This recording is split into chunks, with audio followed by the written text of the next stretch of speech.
Bon dia, buenos dias, good morning. Welcome to the session, How to Accelerate the Green Transition. My name is Júlia López Ventura. I am the Regional Director for Europe at C40 Cities Climate Leadership Group. The climate negotiations at COP26 in Glasgow have just ended. 2 full weeks and actually 1 extra day full of endless speeches and somehow back pledges for the next decades to come. The nation states have been negotiating our future, the future that will take us out of the climate crisis. A climate crisis that is running in parallel with the deep social crisis, economic crisis, and a terrible COVID-19 pandemic. For anyone that has been following the COP26 negotiations and events in Glasgow, the quite abstract and, if I may say, grandiloquent speeches by some of the most powerful nations can leave us without hope. However, there are spaces where action is happening, cities and regions of the world that are walking the talk, regardless of what their nation states are doing. Although mayors and governors don't have a formal role in the UN negotiations, they don't have a seat at the table, they are demonstrating that action can happen now, and they can push for ambition armed with projects to reduce emissions and to adapt the already present effects of climate change. Today we will hear from 2 politicians, 1 vice mayor and 1 governor, as well as 1 architect and 1 representative of the industry, of what can be done and what is already happening to accelerate the climate transition, the transition to a green and just future for all. A note on the format before we kick off this session. We will have short speeches by each one of the panelists today, and hopefully by the end of the session, we will have a moment for the audience to make any questions that you might have. So, without further ado, I would like to introduce our first speaker, Mr. Cláudio Castro, who is the governor of the state of Rio de Janeiro. Mr. Governor, welcome. The floor is yours. How can we accelerate the green transition? Em primeiro lugar, bom dia a todos. Dizer que é uma alegria enorme estar fazendo parte de grande evento como esse. Eu creio que só com grandes eventos, só com grandes debates, que nós conseguiremos verdadeiramente fazer essa transição verde. Penso que está muito claro que é responsabilidade, sim, de governantes, e quando a gente fala em governantes, de todas as esferas de governo. Lá no Brasil, nós temos 3 esferas: o governo central, que é o governo federal, os governos estaduais e os governos municipais, que são as cidades, e também o executivo, que são os governos, e o legislativo, que faz as leis. E o que nós entendemos no Rio de Janeiro, que essa transição verde é fundamental, primeiramente, por como é o Rio de Janeiro.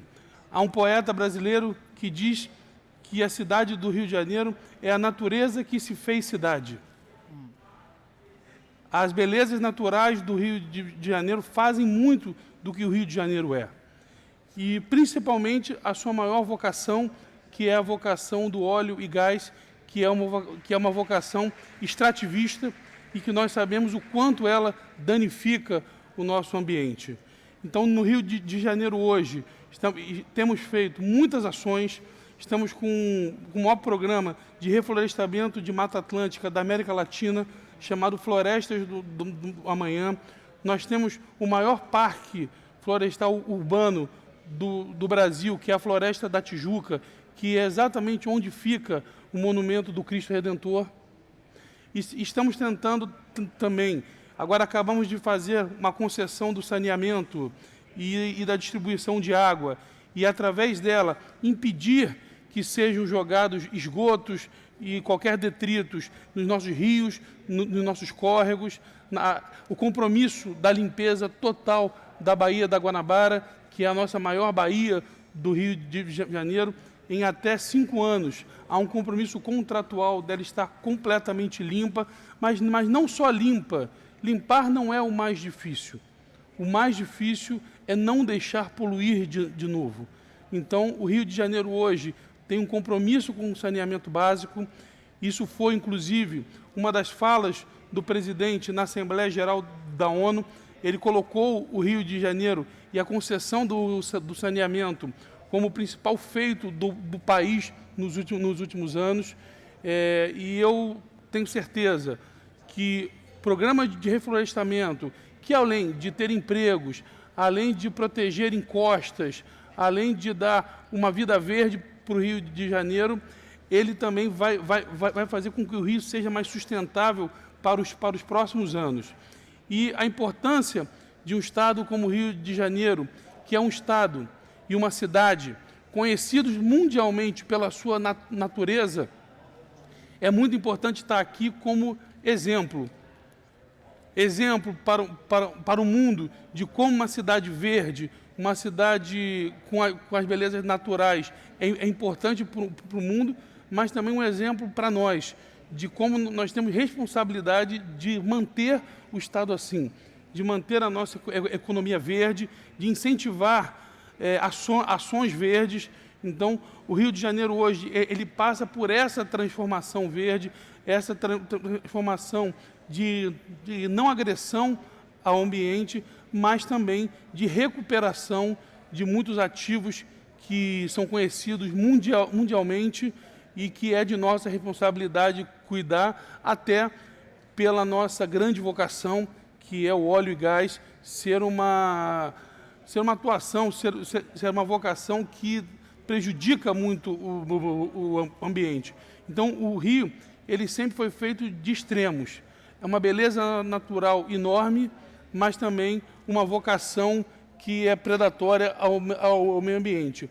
E a nossa grande missão hoje é juntar isso e fazer uma economia verde, aliando economia e desenvolvimento ao ambiente e não fazendo elas como inimigas.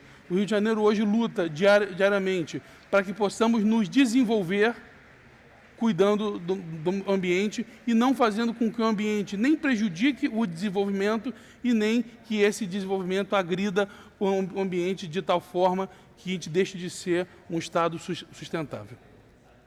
Thank you very much, Governor, and thank you for sticking to the time. That was very interesting, especially your idea of protecting and building back with nature your city. I would like to introduce the next speaker, Ms. Benedetta Tagliabue, who is head architect at Miralles Tagliabue architectural firm. I believe, and we've been speaking at backstage about the crucial role of architects in this recovery from the pandemic and the other crises that I have mentioned. Benedetta, what do you think? Well, I'm very happy to be here in such a fantastic company and everybody thinking about the theme.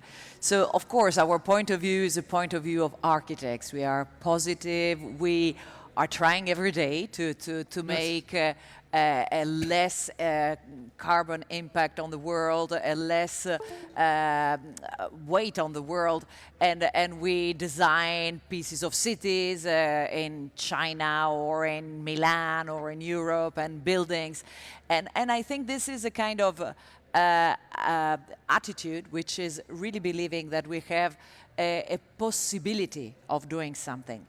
But the word you are using, let's say, this urgencies of responding to this green transformation, urgency is also implying a difficulty. No? So, of course, we are now in a moment of many conflicts. And I think this is something that also as an architect, I would like to, in a way, try a way to pacify. Because I think we are all very nervous. We are all very in a kind of a hurry. And in this moment of hurry, I always think about this in Spain. It's very used, no? Vísteme despacio que tengo prisa, no? It's used in a kind of humoristic way, but it's very true. You have to go very slowly when you really have a terrible urgency. So we should reflect. And I think this is very important. No? The role of thinking, of consciousness of everybody in this moment, especially because we are in a very dangerous position. So in a way, I would like to remind what, of course, in the environment of urbanists and architects, in the Biennale of Architecture this year, we were all the participants responding to a question, how we will live together. And this is a lot of things implied. You know, will is the future, so how it will be our future. But live is our life, and together is the society. So I think this is a very, very crucial point where we have to focus. And in this Biennale, we also had these two participations. One was an installation answering to the question how we will live together with something which was saying simply, outside is also your home. So the public space, what's outside, is also a very crucial point to focus on. The public space, I think more than ever, is really a place where we have to focus our attention, where we have to believe that there is a lot to put out, because if it's also your home, there is a lot implied. You know, in your home, you're safe. Your home. No, we were asked during the pandemic to stay home, but what if the outside space is as safe as your home? And it could be, and we should work in this way. And at home, you also feel very secure, very cozy. You move with a different attitude. So the outside space also should provide this kind of beautiful attitude, secure attitude, where you feel that this space also belongs to you. Thank you. And so I think the public space is a very focal point to make our cities better and to make a green transition happening through consciousness. And then in the Biennale, there was a little crazy installation, but we are architects and we are artists, you know, and art also have a different way of answering. And I loved very much that the governor now was talking about beauty, was talking about poetry, and of course we have to find answers also in this more abstract answers, not so direct. So in the Biennale, Olaf Eliasson, who is a fantastic artist, also very implied with the planet and how to understand it and how to look after it. He was asking everybody, every participants of the Biennale, to make a seat, a participation for an assembly of the future. And it was very beautiful to see how everybody have chosen something which was dealing with the planet, dealing not only with the persons, but with an attitude of looking at our planet with surprise, being surprised about its beauty, loving it.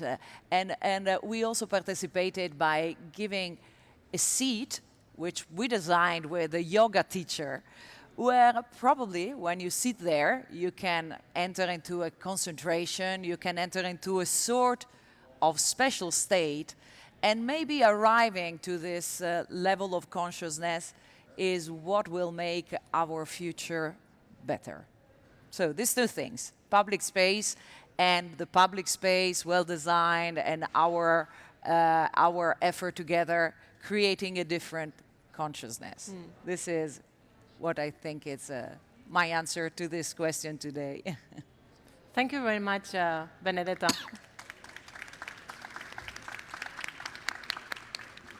I think you're totally right. Outside is also our home and should be co-participated. I take this also from your speech. I would like to invite our next speaker, Mr. Juan Álvarez Santana, who is the head of Green Mobility at FCC Environment. Juan, you're representing the industry view today. Over to you. Thank you very much. Thank you for the opportunity.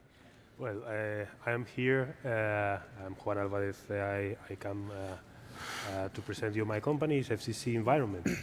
FCC Environment is a leading company in the environmental services with more than 110 years of history and experience. We are present in more than 5,000 municipalities around the world, serving more than 66 million inhabitants. Thanks to the more than 42,000 professionals that are part of our staff.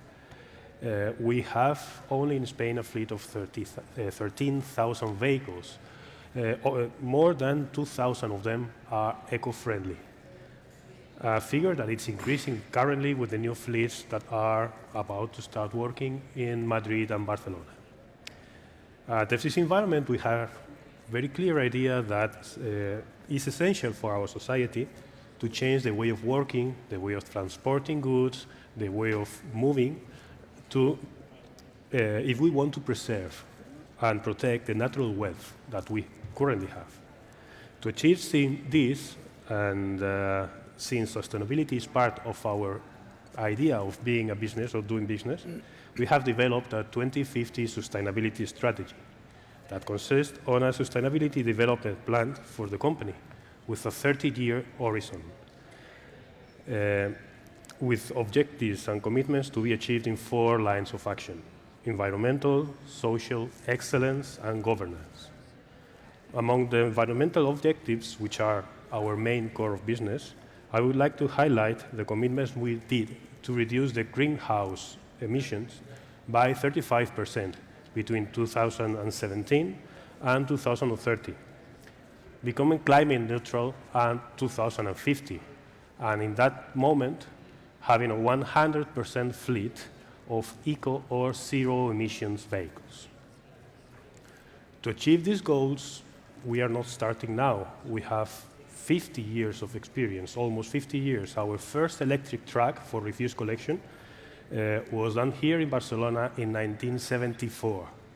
So we have some work done already. Since then, in FCC, we have done a real big effort to develop ecological vehicles and equipment, electric or natural gas at the very first years of their existence, that did not exist in the market, as well as all the recharging infrastructures necessary for its work. So to carry out the green transition we are speaking about now, that society needs, we have already worked and we had to develop our own medium and heavy vehicles for the human services. A clear example of this effort is the 100% electric IE truck chassis, which as the Smart City Expo World Congress 2 years ago, 2019, won the award in the category of Best Innovative Idea. It is important to point out that the projects carried out by FCC Environment are intended to replace completely the standard diesel vehicles, obtaining similar performances, but with much lower emissions. So that step by step, we can reach this goal in 2015 of 100% eco or zero emissions fleet. The vehicles developed on the award-winning electric chassis of 2019 are now a reality, form a fundamental part of the fleet we have developed and will start working the next months here in Barcelona. That, together to other developments from FCC, form up a fleet of 400 vehicles, of which 96% of them are already zero or eco emissions. Furthermore, it is important to point out that these vehicles are really important. The weight of these vehicles into the city, it's much more stronger than a particular car.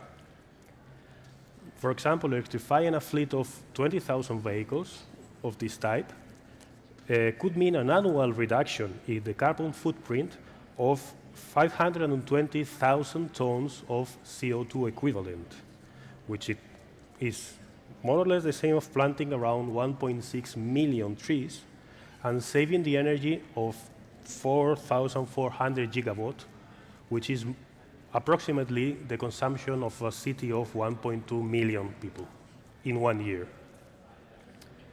So at the end, we have done our efforts to try to accelerate the green transition already, but we also need the support of the public administrations. Subsidizing the development of prototypes that incorporate alternative energies, financially supporting the use of this type of vehicles, and valuing positively the use of these technologies in the tenders that they are called. This support is also essential for the recharging systems. So that's our job. We are really ready, I think, working for the green transition. Thank you very much, Juan. Welcome. Thank you for explaining to us the commitments and the goals that your company has established, and I certainly believe that the industry has a very prominent role, and we thank big companies, multinational companies like FCC going publicly and making commitments like the ones that you have explained. I would like to move to our last speaker right now, Ms. Gizella Reinault, who is Vice Mayor at the city of Quito. Gissela, you're representing the only city in the panel today, and we are really eager to hear what a city like Quito is doing to accelerate the green transition. Over to you. Muy buenas tardes, muy buenos días, un saludo fraterno desde el Distrito Metropolitano de Quito, la mitad del mundo, ciudad de patrimonios, patrimonio cultural de la humanidad, muy próximos a ser parte de tener este geoparque, que sería la tercera corona para Quito, pero lo más importante, una ciudad de patrimonios donde la gente es su prioridad. Creo que este encuentro lo que nos va a permitir es desarrollar una serie de aprendizajes e intercambios de experiencias donde los desafíos nos vamos a llevar para transformarlos en compromisos. No podemos seguir hablando, participando en encuentros, suscribiendo acuerdos si esto no se transforma en voluntades políticas, donde los compromisos se aplican en políticas públicas para mejorar la calidad de vida de la gente. Ese buen futuro no puede seguir siendo una utopía. Es fundamental que podamos aplicar estas dinámicas y cómo la tecnología debe ser parte de ese proceso. Es fundamental también poder reconstruir a partir de lo que nos ha dejado la pandemia este gran desafío de dejar atrás esas distancias sociales que hemos venido llevando a cabo durante todo este tiempo, que nos hemos visto obligados a ello. Por lo tanto, es deber no solo de los estados, sino también de cada uno de nosotros el ser parte de las soluciones. Fortalecer sistemas de protección integral de derechos, donde la inclusión sea uno de los pilares fundamentales. No se puede hablar de ciudades inteligentes sin erradicar y combatir la pobreza, el desempleo, todo tipo de discriminación. Eso creo que es uno de los grandes desafíos. Por otro lado, Quito y el Ecuador cuenta con una constitución a partir del 2008, una de las más progresistas en todo lo que tiene que ver con la garantía y materialización de derechos. El Ecuador, con esta constitución que reconoce todo tipo de derechos, inclusive el derecho a la ciudad. Es una de las pioneras en eso. Pero más allá de contar con la normativa, hemos también visto la necesidad de implementar sistemas de protección integral de derechos, en los cuales se da por dándole la prioridad a grupos que históricamente han sido excluidos, como al que orgullosamente pertenezco, al pueblo afroecuatoriano, se está tomando en cuenta para combatir todo aquello que trae la exclusión, el olvido. Por eso será fundamental estos desafíos que deben llegar no solo para poder dotarnos de estos aparatos que muchas veces, lejos de conectarnos, nos desconecta de una realidad, nos vuelve indolentes, nos vuelve indiferentes. Estas tecnologías, lo que hoy nos convoca, deberían ser aplicadas como, por ejemplo, levantar datos, tener información para poder generar política pública, que las aplicaciones, estas APPs tan conocidas, nos permitan tener estas rutas de protección, que la gente pueda contar con servicios sociales que estén tan cercanos. Además, creo que uno de los grandes desafíos y retos será contar con la educación, poder combatir ese analfabetismo digital que tanto trabajo y tanto perjuicio ha traído, donde la educación en estos últimos tiempos hemos visto que se ha convertido en un privilegio. Debemos dejar eso atrás y transformarlo en un derecho. Para ir concluyendo, el servicio de transporte público es una de las grandes apuestas en Quito. ¿Cómo vamos a pasar a contar con un metro que no solo nos va a permitir democratizar los servicios, es decir, juntar los sectores históricamente excluidos desde las periferias con los servicios?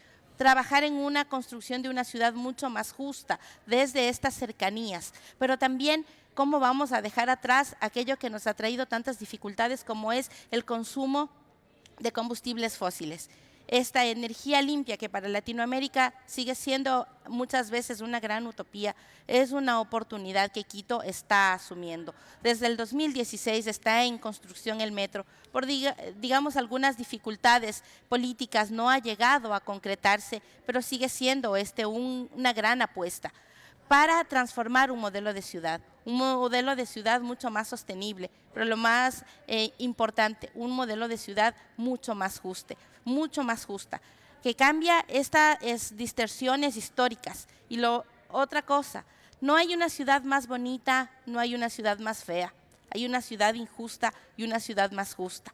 Es una gran oportunidad de que estos encuentros nos permitan tener compromisos para volver a todas las ciudades y a todos los territorios ciudades inteligentes, porque serán mucho más humanas. Muchísimas gracias. Muchísimas gracias, Gissella, por tu visión. Me gustaría quedarme con este concepto, este discurso de diálogo, de justicia social, justicia tecnológica, justicia climática. Cambio el inglés. Thank you very much. Gissella, I have a follow-up question for you. I particularly enjoyed, as I said, this strong defense that you've made of social justice, seeing your curriculum. This is not strange at all. I have a question for you related to this. You are right now, since 2019, elected vice mayor for the city of Quito. How have you brought these learnings from your social justice fight that you have had in the past to the municipality, inside the municipality? What has Quito done? How has Quito rethought the climate justice so that no citizen is left behind?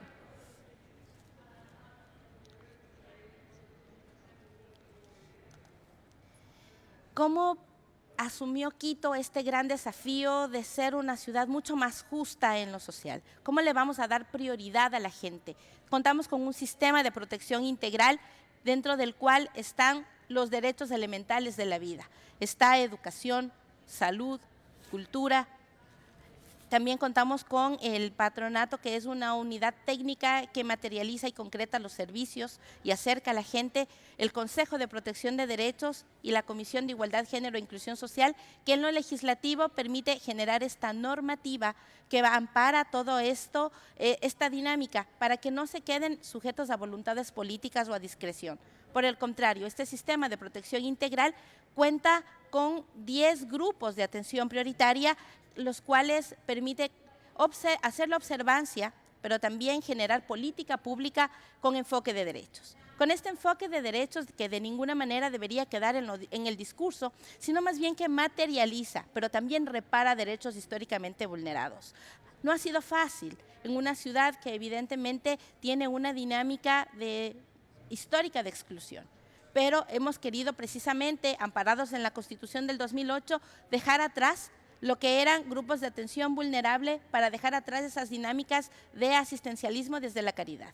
Por el contrario, hoy lo que estamos haciendo es generar políticas públicas. En el Plan Metropolitano de Ordenamiento y Desarrollo Territorial, por primera vez hemos colocado como uno de los ejes transversales el enfoque de derechos. Este enfoque de derechos, con la perspectiva del enfoque de la ciudad, que reconoce luchas históricas, que reconoce la diversidad, pero lo más importante, también no solo para la gente, sino cuenta con derechos de la naturaleza y también el ambiente. Tener esta posibilidad de contar con normativa que fortalece y reconoce y garantiza la función social y ambiental de la ciudad, no solo que ha sido un desafío, sino que también nos ha permitido tener un camino para generar inclusión y también combatir las inequidades, desterrando, combatiendo y erradicando todo lo que significa violencias, con el acuerdo de un Quito libre de violencia de género, firmado en el 2019 por iniciativa de quien les habla y les acompaña en esta mañana,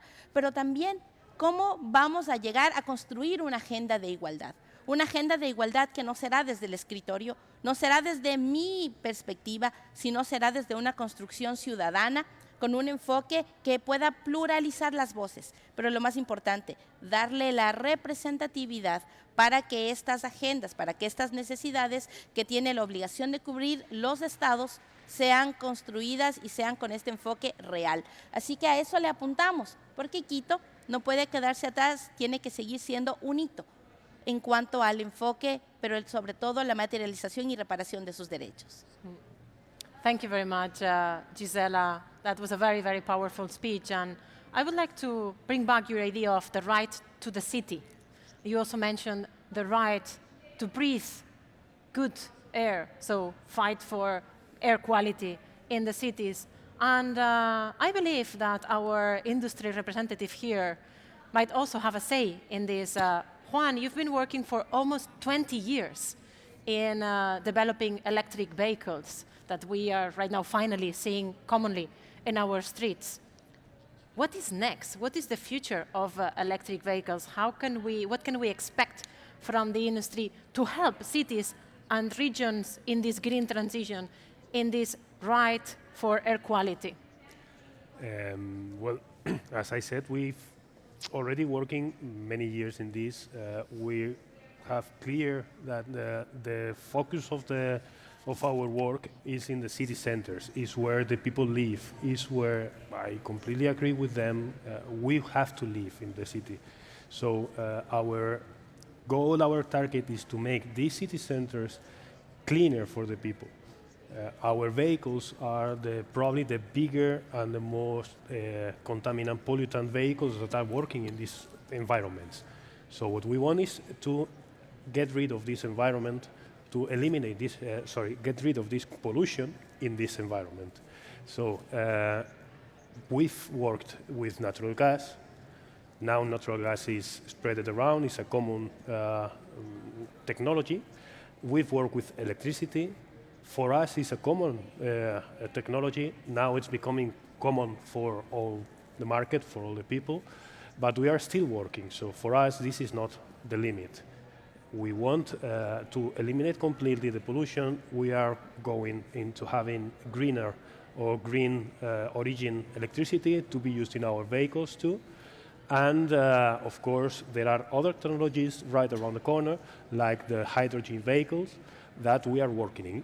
And we expect in the next future to be able to make more general the use of electric vehicles, of eco-vehicles, eco-friendly vehicles.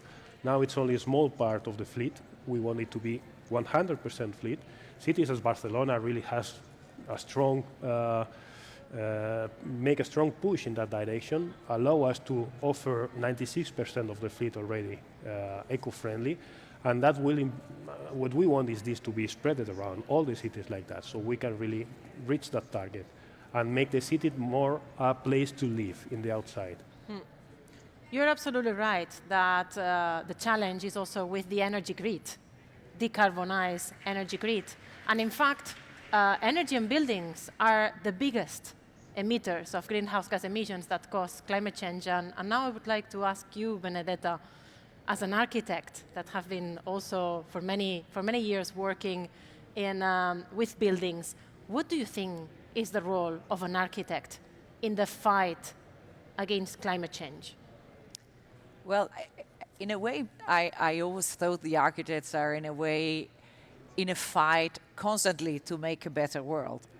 Even when we were not so conscious as in the past about how much we can impact and how much we can minimize the impact.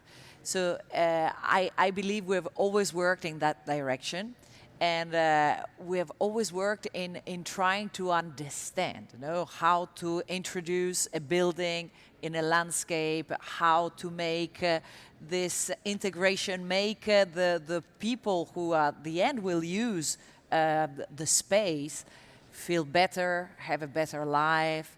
And we know that there are many points that we can use. Of course, we are now working a lot about using materials. We are also using systems of climate. But it's not only that. To do that, we love it, and we also make teams in order to learn from people like you, from the Congress like that, from all the new technologies which can come out. But also there is a lot to do about understanding what is a better design for the future. So in a way, we are now really towards better materials. This moment, we love very much the use of wood, for example, as coming back to a material which is absolutely normal in construction, but it's not used because of maybe immediate cost impact.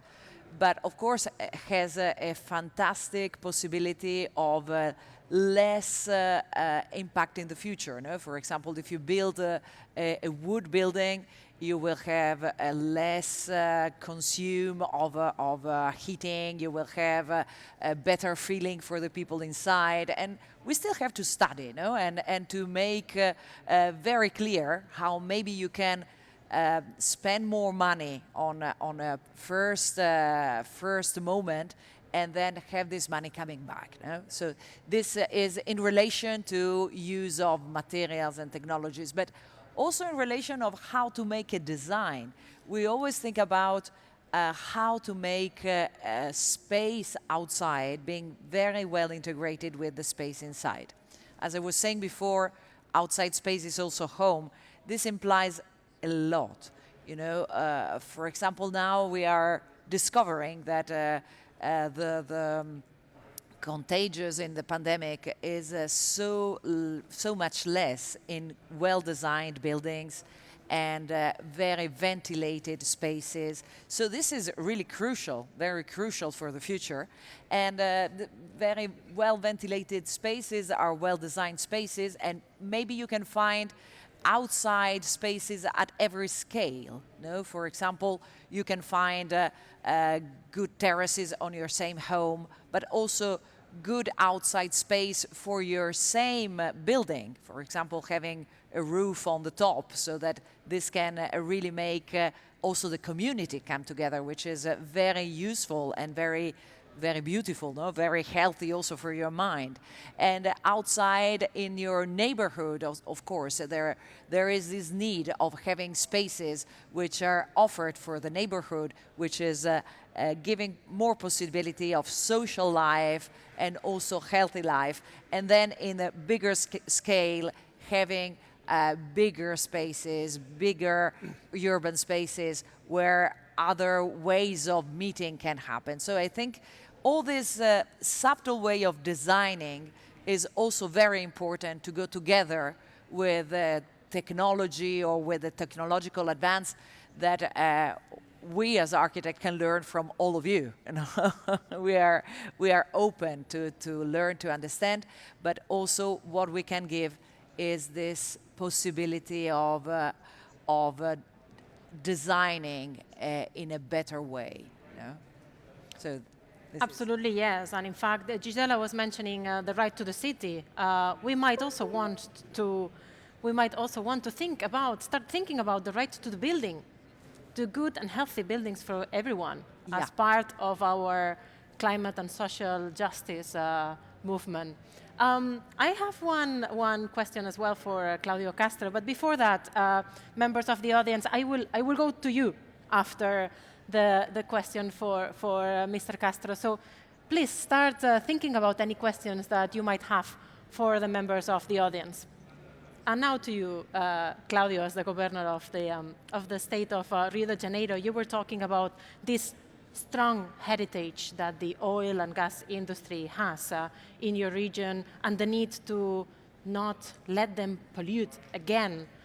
You started talking about this forest, the Floresta project, and I want to hear more about this and other main projects that you are developing in the region to help minimize the problems caused by climate change. Climate change is already here, as we know.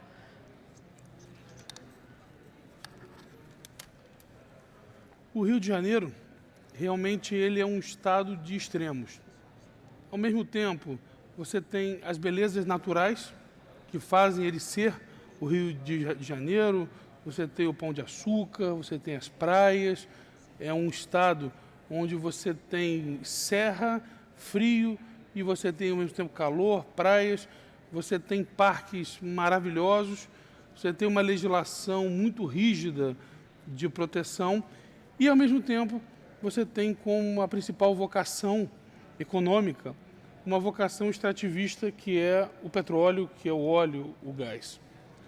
O grande desafio do Rio de Janeiro é fazer com que essas duas grandes vocações, o turismo através do ambiente, através do verde, da beleza natural e a atividade econômica, elas convivam em sintonia e não uma agrida a outra.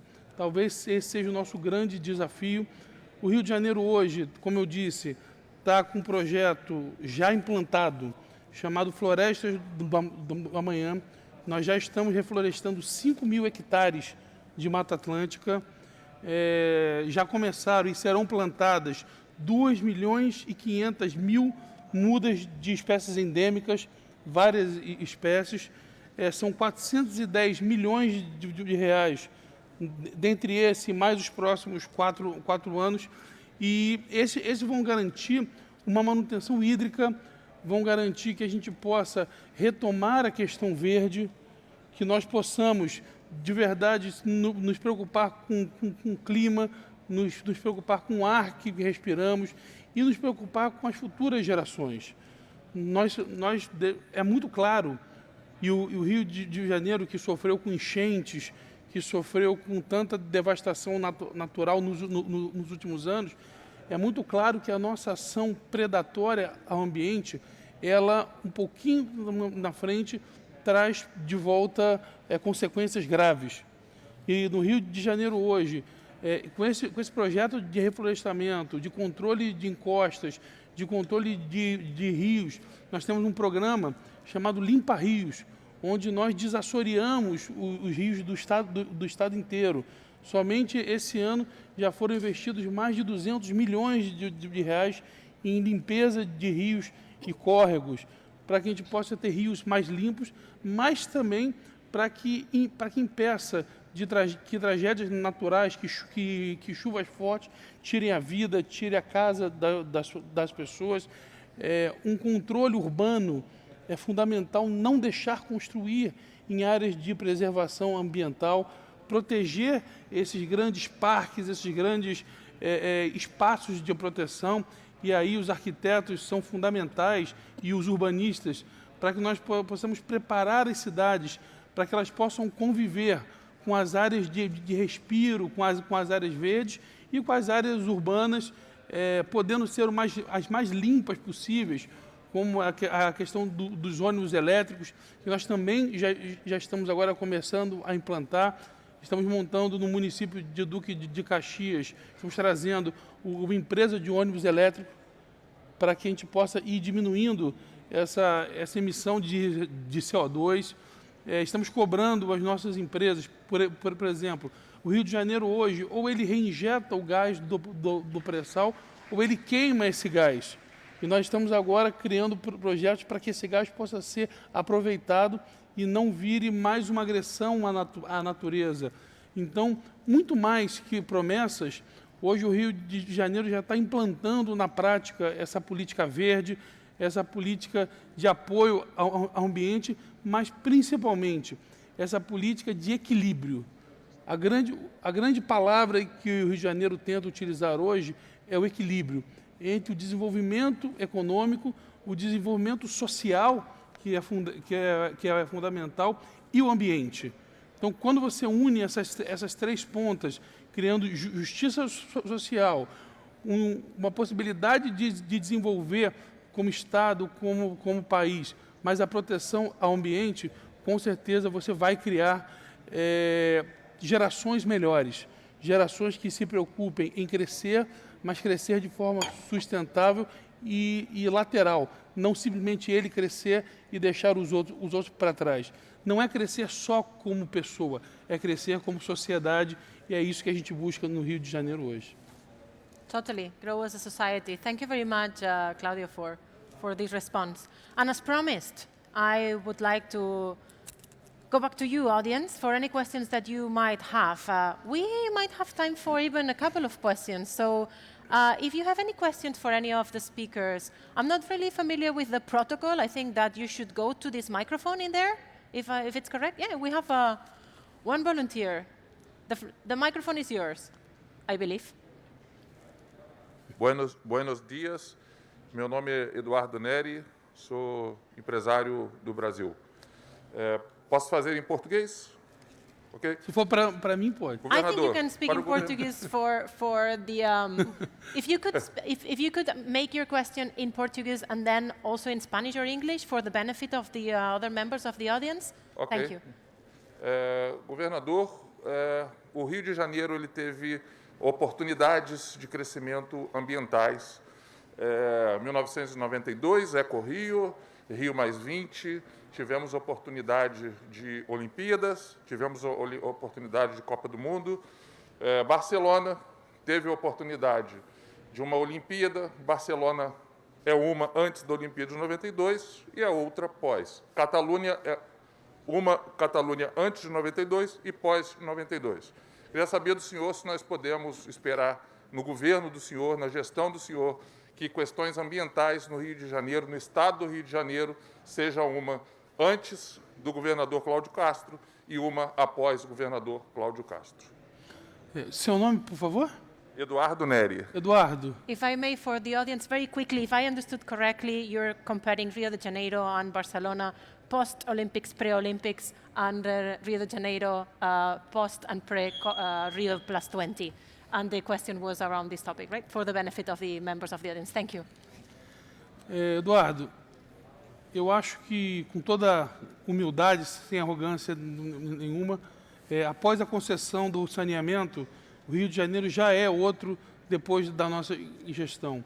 Uma concessão que vai levar a 10 milhões de pessoas, o saneamento, vai levar água, vai levar o tratamento, vai deixar de poluir rios, córregos. Nós temos um complexo lagunar em Jacarepaguá, na zona oeste do Rio de Janeiro, que é um dos mais importantes do nosso estado, que já vai começar agora a ser totalmente recuperado. A Baía de Guanabara, quem sabe o quanto é importante para o Brasil inteiro, 100% recuperada, mas mais que isso, a possibilidade dessa coleta e desse tratamento de esgoto impedir que volte à situação que está como está hoje. Eu acho que essa é o principal legado. Nós sabemos, por exemplo, que a Baía de Guanabara foi 100% limpa, até o nosso secretário de Ambiente, na época, o deputado André Correia, está conosco aqui, e na época ele fez um lindo projeto de limpeza de toda a Baía de Guanabara, que infelizmente 3 meses depois já não valia mais nada, porque não conseguiu-se, à época, fazer o verdadeiro trabalho que é impedir que seja jogado esse esgoto na Baía de Guanabara. Então, nós estamos nos preocupando muito com essa questão ambiental. Também, o Florestas do Amanhã é um projeto pioneiro, é um projeto que realmente vai tornar o Rio de Janeiro, se não a maior, uma das maiores cidades verdes de toda a América Latina, porque um projeto desse tamanho, 5 mil hectares, realmente é para fazer diferença. Esse projeto já começou, esse plantio já começou, e também as novas regras, que aí depende de uma legislação federal, para que esse extrativismo seja um extrativismo cada dia mais limpo. Nós sabemos que as novas energias estão avançando cada dia mais para que o óleo e gás, para que o petróleo seja cada dia menos importante na economia, seja cada dia menos importante na vida das pessoas, e por isso o Rio hoje está tentando cada vez mais ser, através do biodiesel, através das bioenergias, que nós já inauguramos 6 plantas só de um ano e meio para cá, nós estamos tentando que o Rio tenha essa energia limpa. E energia limpa se traduz em um meio ambiente limpo e, com certeza, em gerações melhores. Eu não tenho dúvida que nós já estamos fazendo hoje muito mais que foi feito no passado, não porque não quiseram fazer, mas porque o momento era esse e porque hoje nós temos as condições. O Rio de Janeiro passou por uma grave crise econômica e financeira e hoje nós saneamos as contas e por isso conseguimos investir, como eles disseram. Tem que ter um apoio estatal, tem que ter um apoio de financiamento. Não adianta somente o Estado ficar olhando o privado fazer, o empresário fazer. O Estado tem que fazer a sua parte. Eu não tenho dúvida que nós estamos fazendo isso no Rio de Janeiro hoje. We are all seeing the red lights here, which means that unfortunately we run out of time. So the last thing on my side is to thank the members of the audience. Thank you for the question, and thank you, dear guests, and, for your presentations and all the conversation that we have had today. Until next time, thank you. Thank you.